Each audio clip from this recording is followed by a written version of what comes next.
พื่อนกันหน่อยพี่น้อง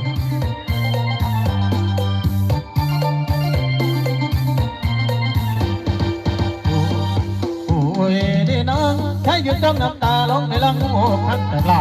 เจ้าสังคำจากไปซ้ำบ่มีน้ำตกบ่มีเสด็จครับลงในเด็กคนไปเอิดเป็นเด็กที่เก่าคงมีแก่เจ้าใช้เจ้าทุกวันพอดมือนั้นพุกที่มวนสุขสมปากแต่เสียงลอยลงซอยงานนั้นนอน